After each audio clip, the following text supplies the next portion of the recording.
A Divisão de Investigação Criminal de Criciúma conseguiu efetuar a identificação do mandante do crime da morte do policial militar aposentado Cabo Amarildo, que aconteceu lá no Jardim União. Trata-se do Gustavo Luiz, conhecido como Meia-Noite, 23 anos de idade. Ele é conhecido, inclusive, por ter tido participação em reportagem que nós realizamos aqui no programa, lá naquele ano de 2011, na morte do Luiz Seulin Isidoro, dono de uma joalheria, na época com 49 anos de idade, lá no centro de Forquilinha. Meia-Noite foi partícipe dessa situação, mas era menor de idade, depois já foi preso como maior por várias outras situações. Delegado André Milanese, mais uma vez conosco, para falar a respeito disso, delegado. Essa identificação se deu também em função de cartas que o Meia-Noite estava escrevendo para a facção criminosa, e foi assim que ele mandou matar o Cabo? Desde do homicídio, esse triste homicídio do Cabo Amarildo, as informações que chegaram, além de apontar a autoria direta do crime, também era no sentido de que essa ordem teria partido de dentro do presídio, através de integrantes de facção criminosa. Durante a investigação, nós apuramos esses fatos, inclusive interrogamos o Gustavo como possível mandante, o Meia-Noite, ele negou.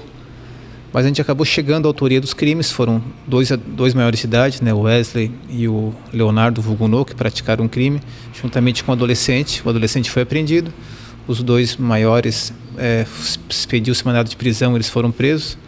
E quando nós fomos prender o Leonardo Vugunô, e também cumprimos mandato de busca na casa do Leonardo, nós encontramos bem escondido, né, nos pertences dele, alguns bilhetes com letras bem pequenas, enroladinhos, que são conhecidos aí no meio do presídio, no meio policial, como pipos, que são bilhetes que os presidiários, pela dificuldade de entrada de celular hoje em dia nos presídios, eles, para conseguirem se comunicar com o exterior, fora do presídio, eles fazem esses bilhetinhos e encaminham para os visitantes, que acabam escondidos nas vestes, em partes íntimas do corpo. E nesses bilhetes encontrados havia menção à morte do Cabo Amarildo, dando a entender que a pessoa que escreveu esses bilhetes foi o mandante do crime, inclusive depois elogiando a participação do Leonardo, por ele ter agido favoravelmente em prol da facção. E como havia essa informação que o Meia-Noite seria o mandante, nós submetemos a um exame grafotécnico esses bilhetes, para comprovar se realmente foi o Meia-Noite ou não que escreveu esses bilhetes. E essa confirmação só chegou agora, chegou essa semana aqui na DIC, depois de passados 6 meses da investigação, e veio positiva, confirmando que realmente foi o Meia-Noite que escreveu esses bilhetes, comprovando assim as informações que nós tínhamos, que já tínhamos explicitadas para o juiz, para o Ministério Público.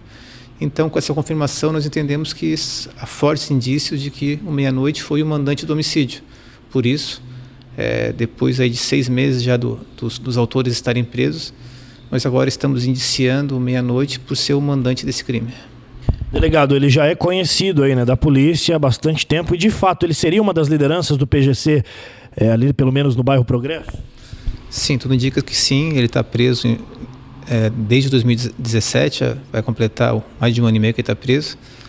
Mas, além nesses mesmos bilhetes que nós aprendemos, ele se referia a outros fatos também acontecidos ali no bairro Progresso, inclusive um homicídio do Lúcio Vulgo Ninja, praticado anos antes.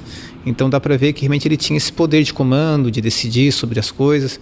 Então fica bem claro nesses bilhetes que ele exercia uma função de liderança dessa facção ali no bairro. Nesse caso agora, ele já está preso, né? Como é que funciona a partir de agora?